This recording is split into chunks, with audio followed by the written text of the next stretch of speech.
En el presente trabajo, conformado por los estudiantes Brian Daniel Aparicio, José Luis Amaya, Henry Paul Arabia y Diego Josué Alvarado, en materia de Derecho Civil Obligaciones de la Universidad de El Salvador. El tema en referencia, las obligaciones en su clasificación.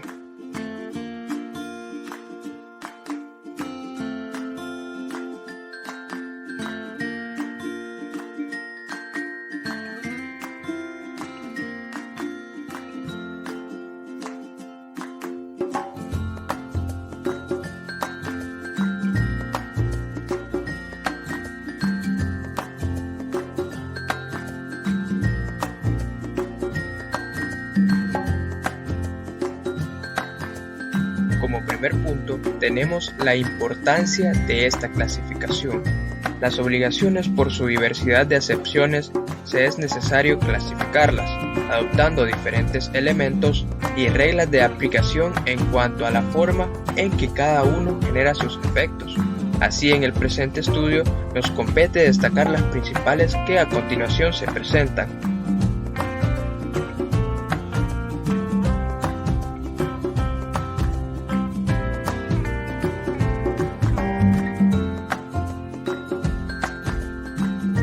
Como primera clasificación tenemos, según que las obligaciones den o no acción para exigir su cumplimiento, se dividen en, literal A, obligaciones naturales y civiles.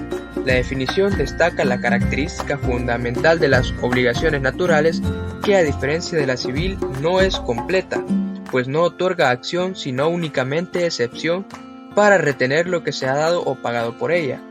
El legislador establece la obligación natural por razones de moralidad, en muchos casos por haberse infringido ciertas disposiciones legales.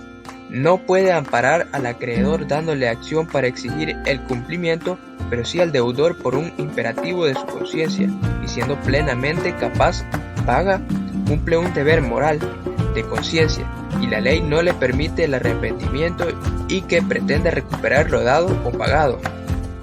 La obligación civil comprende la acción que tiene el acreedor para exigir el cumplimiento de la obligación al deudor. En el Código Civil, en su artículo 1341, inciso 2, establece tal clasificación como aquellas que dan derecho para exigir su cumplimiento. La obligación natural son aquellas obligaciones en las cuales el legislador ha negado esta acción.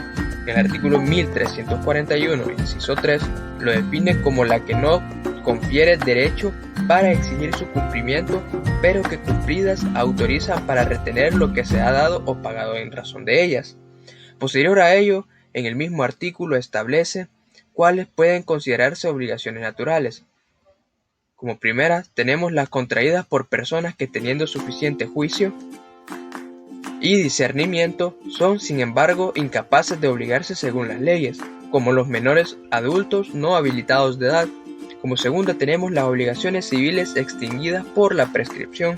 Como tercera tenemos las que proceden de actos a que faltan las solemnidades que la ley exige para que produzcan efectos civiles, como la de pagar un legado o impuesto por un testamento que no ha otorgado en la forma debida. Como el literal 4 tenemos las que no han sido reconocidas en juicio por falta de prueba.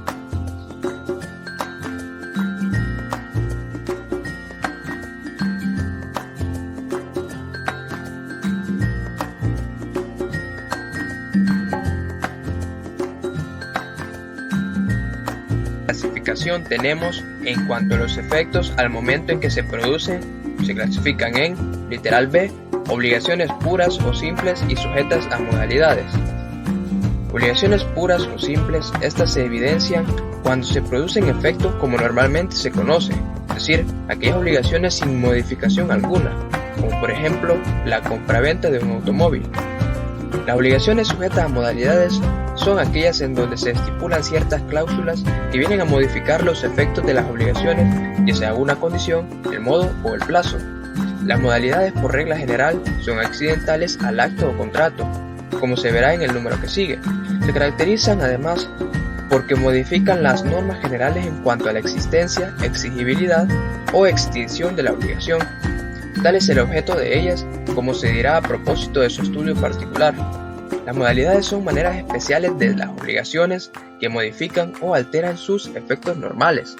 En este sentido, son modalidades la condición, el plazo, el modo, la indivisibilidad, la solidaridad, la alternativa y la cláusula penal, pero generalmente se entiende por obligaciones sujetas a modalidades las que están en una condición, un plazo o un modo. Las modalidades son, en suma, ciertas cláusulas que se introducen en la obligación y que modifican sus efectos desde el punto de vista de su existencia, de su ejercicio, de su extinción. La condición es un acontecimiento futuro e incierto de que depende el nacimiento o la extinción de la obligación. La incertidumbre que caracteriza la condición se comunica a la obligación y se torna incierto su nacimiento o extinción. El plazo es la época que se fija para el cumplimiento de la obligación. El plazo es el hecho futuro pero cierto del cual depende la exigibilidad o extinción de un derecho. La diferencia fundamental del plazo con la otra principal modalidad, la condición, y de la cual todas las demás son meras consecuencias, es la certidumbre que existe en el primer momento en cuanto a que el hecho ocurrirá y que no hay en la condición. Esta clase de obligación se encuentra regulada en el artículo 1365 del Código Civil. El modo es una forma particular de cumplir la obligación que impone al obligado la realización de ciertas obras o la sujeción a ciertas cargas. El concepto modo, si se asigna algo a una persona para que lo tenga por suyo con la obligación de aplicarlo a un fin especial, como el de hacer ciertas obras o sujetarse a ciertas cargas, esta aplicación es un modo. La obligación es, pues, la afecta a un modo, o sea que impone al deudor la ejecución de ciertas obras o la sujeción de ciertas cargas. El modo supone que el deudor reciba una cosa para ejecutar las obras o cargas. La condición importa que el deudor la reciba si ejecutare las obras o cargas. La condición suspende la adquisición. El modo no impide que la adquisición se opere.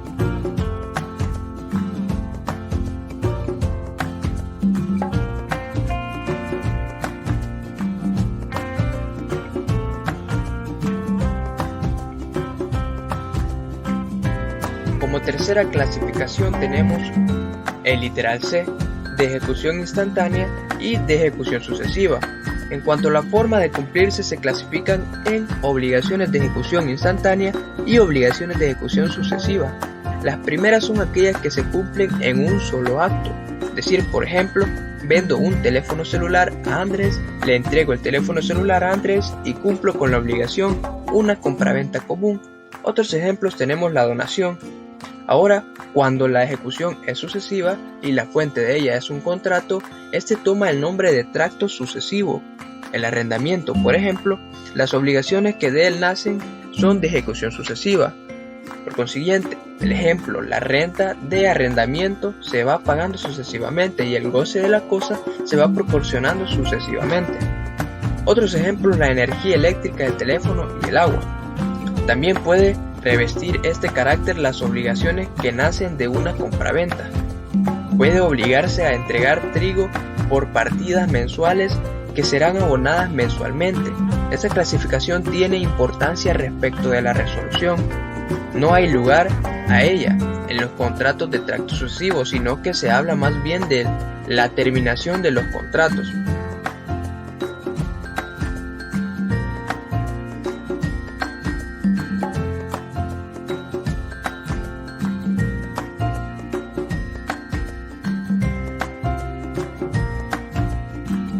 Como cuarto punto tenemos al literal D, las principales y accesorias. La característica de principal o accesoria de una obligación puede referirse a su objeto o a las personas obligadas. Son accesorias en cuanto a su objeto cuando son contraídas para asegurar el cumplimiento de una obligación principal, y son accesorias en cuanto a las personas cuando éstas la contrajeron como garantes o fiadores. son accesorias cuando su existencia depende de una obligación principal, como por ejemplo tenemos la fianza, prenda y la hipoteca. Una obligación es principal en cuanto a su objeto cuando tiene existencia propia no dependiente de otra relación obligacional. En cuanto a las personas obligadas, la obligación principal está constituida por la que tiene el deudor con su acreedor, y las accesorias, por ejemplo, sería la contraída por un fiador con el propósito de garantizar esa obligación. En caso que la obligación principal fuere nula, ella acarreará como consecuencia inevitable la nulidad de la accesoria, pero si la accesoria fuere nula, la obligación principal subsistiría plenamente. Ejemplo, las obligaciones que surgen de un contrato de compra-venta en que el vendedor debe entregar la cosa y el comprador pagar el precio, evidenciado en el artículo número 1313 del Código Civil.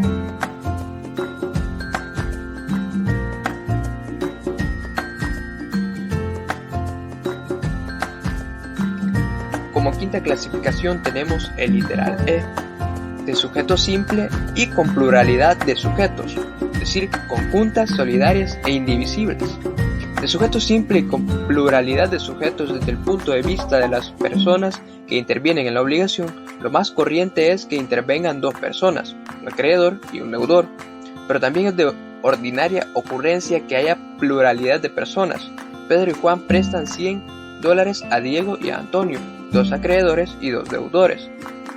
Cuando existe una pluralidad de acreedores y deudores, puede haber tres clases de obligaciones: las conjuntas, solidarias e indivisibles.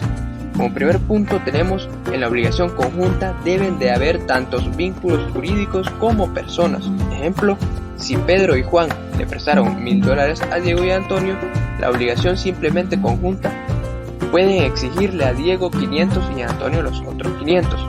Segundo punto, la obligación puede ser solidaria cuando el acreedor puede exigir a cualquiera de los deudores el total de la obligación, o cuando, habiendo varios acreedores, cualquiera puede exigirle al deudor el total de la misma. Ejemplo, en el primer caso, la solidaridad es activa, en el segundo pasiva. Si prestaron 1000 y Diego y Antonio, ellos se obligaron solidariamente a devolver el dinero. En consecuencia, Pedro y Juan pueden exigir el total tanto a Diego como a Antonio. La solidaridad es algo excepcional. Jamás se presume debe expresarse ante la ley o por voluntad de las partes.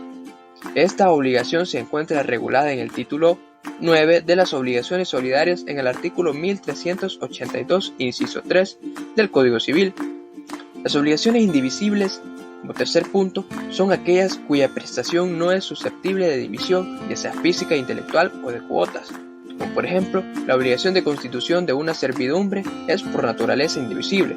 Esta obligación recae sobre un bien, pero que dada su naturaleza no permite dividirse, porque de lo contrario el bien dejaría de ser lo que es. El predio debe soportar la servidumbre en su totalidad. Esta obligación se encuentra regulada en el título 10 de las obligaciones divisibles e indivisibles en el artículo 1395 del Código Civil. Decíamos que por regla general el derecho es que la obligación tenga un solo sujeto activo y un deudor único, pero tampoco hay inconveniente para que no sea así. Estas obligaciones complejas en cuanto al sujeto, por la existencia de más de uno de ellos, activa o pasivamente, se pueden a su vez clasificar desde dos ángulos. En cuanto a la persona en que incide la pluralidad existente, la activa, si concurre varios acreedores, pasiva, si hay más de un deudor, una mixta, si en ella se presenta tanto respecto de los acreedores como de los deudores. Simplemente conjuntas, solidarias e indivisibles. La obligación simplemente conjunta se dice de que es aquella que tiene un objeto divisible y hay pluralidad de deudores, de acreedores o de ambos, pero cada deudor debe estar obligado al pago de su parte en la deuda. Por ejemplo, Juan da en mutuo 3000 a Carlos, José y Juan. Si no se pacta solidaridad y como el objeto es divisible, cada uno de ellos debe pagar a Juan 1000. Decíamos entonces que la obligación solidaria es una obligación en virtud de la cual cualquier acreedor puede exigir a cualquier codeudor el cumplimiento íntegro de la prestación, como la consecuencia de un título constitutivo o de una disposición legal. Este tipo de obligación está regulada en el artículo, ya lo decíamos, 1382 del Código Civil, en la cual establece cuando se ha contraído por muchas personas o para muchas las obligaciones de una cosa divisible, cada uno de los deudores en el primer caso es obligado solamente a su parte o cuota en la deuda. De igual manera, Arturo Alessandri las definía como aquellas que hay varios deudores y varios acreedores y que tiene por objeto una prestación que, a pesar de ser divisible, puede exigirse totalmente por cada uno de los acreedores o cada uno de los deudores por disponerlo así la ley o la voluntad de las partes. Puede sintetizarse la definición diciendo que la obligación solidaria es aquella en que, debiéndose una cosa divisible y existiendo pluralidad de sujetos activos o pasivos, cada acreedor está facultado para exigir el total de las obligaciones y cada deudor puede ser obligado a cumplirlas íntegramente. La divisibilidad y indivisibilidad de la obligación no ofrece interés cuando es uno el deudor y uno el acreedor. En tal caso, la obligación divisible se comporta y debe ser ejecutada como si fuera indivisible. El deudor debe cumplirla íntegramente, no puede pagarla por partes. La definición la encontramos en el artículo 1395 del Código Civil, en la cual la obligación es divisible o indivisible según tenga o no por objeto una cosa susceptible de división, sea física, sea intelectual o de cuota.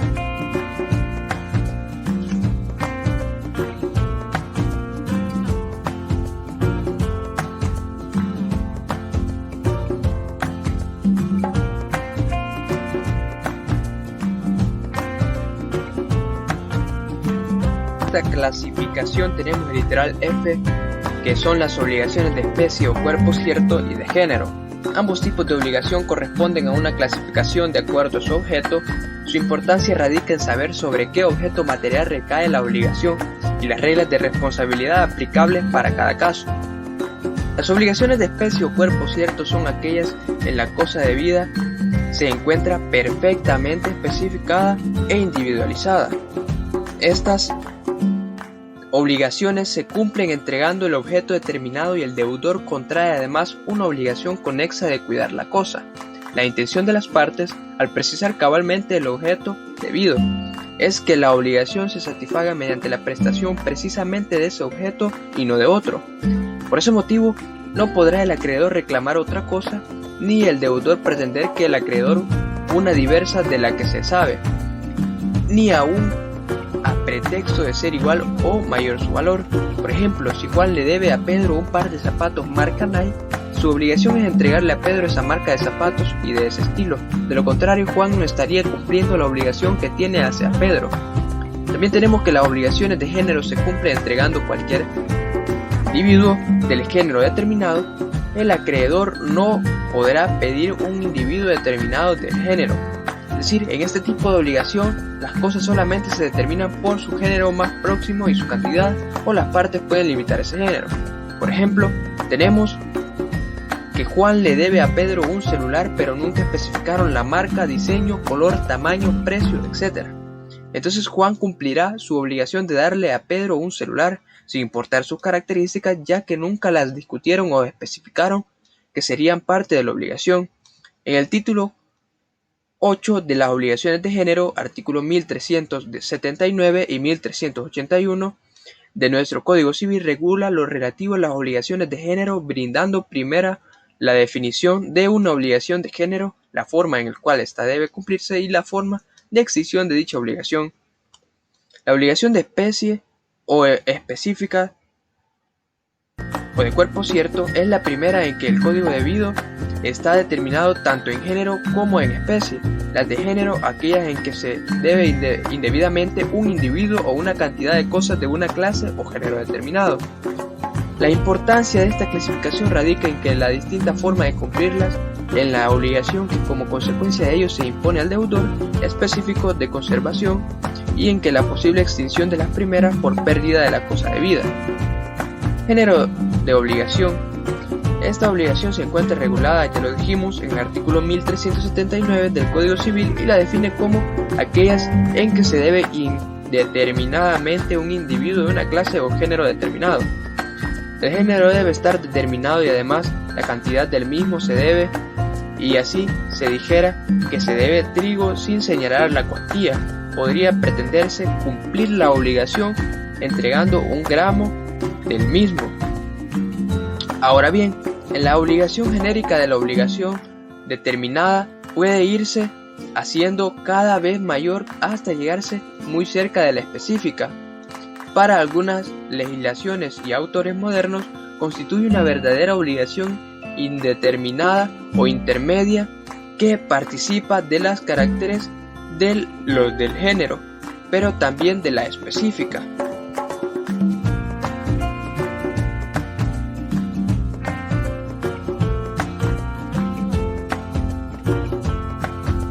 Clasificación tenemos el literal G. Las obligaciones de objeto singular o con pluralidad de objetos de simple, objeto múltiple, alternativo o facultativo. Puede acontecer que la obligación tenga un solo objeto. Venta de un caballo. Excepcionalmente puede haber pluralidad de objetos. Puede existir esta pluralidad de obligación. Puede ser de 3 clases.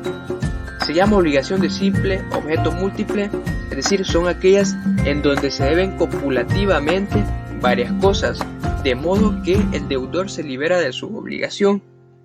Como por ejemplo tenemos, María le vende a Juan un teléfono, una computadora y una guitarra. Hay en ellas tantas obligaciones como cosas debidas. Juan tiene el derecho para demandar a María la entrega de las cosas y María puede exigirle el pago a Juan de igual manera. Como segundo tenemos, se llama obligación alternativo al acontecer en donde se deben varios objetos, pero el deudor se exonera de la obligación entregando un objeto, como por ejemplo, María se obliga a entregar un teléfono, una computadora y una guitarra. Entregando el teléfono cumple su obligación, pero generalmente la elección corresponde al deudor. Esta obligación se encuentra regulada en el título número 5 de las obligaciones alternativas en el artículo 1370 del Código Civil. Lo normal es que las obligaciones tengan un objeto y 2 sujetos, acreedor y deudor, pero puede presentarse el caso de pluralidad de uno u otros, y entonces se habla de obligaciones complejas en cuanto al objeto o los sujetos. En la obligación compleja existen varios objetos adeudados, pero puede cumplirse de 2 maneras, pagando todos ellos, en cuyo caso no se encontraríamos en las obligaciones acumulativas o solo algunos, lo que se presenta en las obligaciones alternativas o facultativas. Las obligaciones alternativas o disyuntivas se encuentran reguladas en el artículo 1370 del Código Civil y las define así, como aquellas por la cual se deben varias cosas de tal manera que la ejecución de una de ellas exonera de la ejecución de las otras. El artículo en mención establece que se deben varias cosas de tal manera que la ejecución de una de ellas exonera de la ejecución de las otras. De ahí su nombre, pues hay una elección del objeto de la obligación o una cosa o la otra. Hay varias presentaciones debidas, pero el deudor le basta el cumplimiento de una de ellas para exigir la obligación, como si me obligo con una persona a entregarle un automóvil o un inmueble o $50,000. Las 3 cosas se deben, pero se pagan una sola de ellas. Las obligaciones facultativas, obligación definida en el artículo 1376 del Código Civil como es la que tiene por objeto una cosa determinada, pero concediéndose al deudor la facultad de pagar con esta cosa o con otra que se designa. Lo que distingue esta obligación facultativa es que hay un solo objeto debido. Por ejemplo, una casa no se deben la casa y 10,000 una u otro, pero el deudor al momento de cumplir puede liberarse de la obligación con el objeto debido o con otro previamente determinado. En tal sentido, la obligación es de objeto múltiple, pero solo para el deudor. Se llama también la obligación facultativa al acontecer en donde se deba un objeto determinado, pero que el deudor se reserve la facultad de pagar la obligación con otro objeto. Como por ejemplo, Josué se obliga a entregar una TV, pero se reserva el derecho de cumplir su obligación con la entrega de una computadora. Propiamente en este caso hay un solo objeto de especie de vida. Por eso, Más bien podría catalogarse la obligación dentro de aquellas que tienen un solo objeto o facultad de pagar con una especie diversa. Esta obligación se encuentra regulada en el título número 6 de las obligaciones facultativas en el artículo 1376 del Código Civil.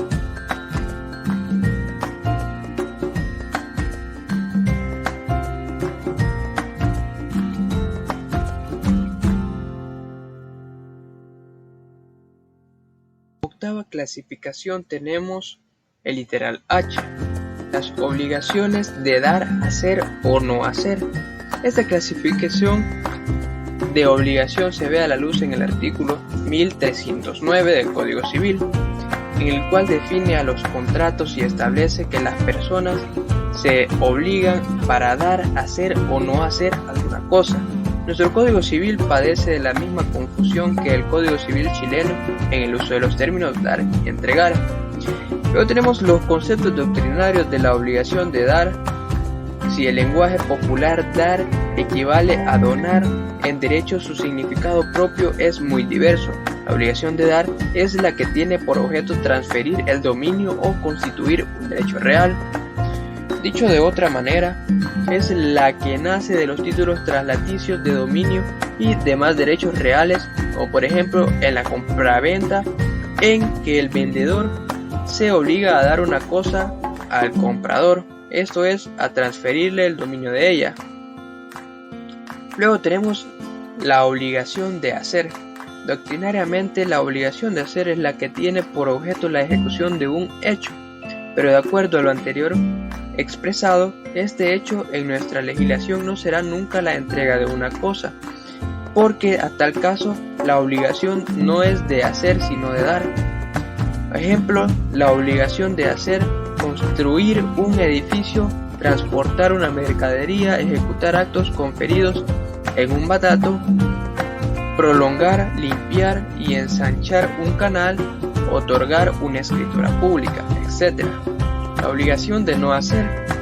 El objeto de la obligación de no hacer es una omisión, abstenerse de ejecutar un hecho que no de existir.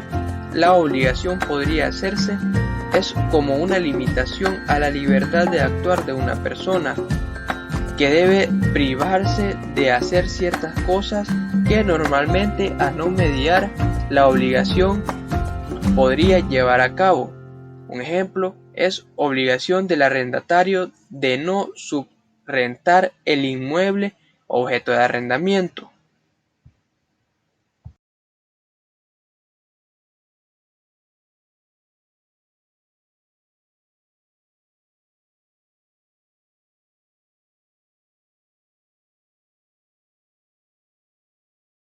De este modo concluye la presentación estableciendo un parámetro jurídico en donde adquirimos conocimiento práctico para llevar a cabo en la aplicación de diversas herramientas en materia civil y obligaciones, en donde serán fundamento para aplicar en la sociedad en casos concretos. Gracias.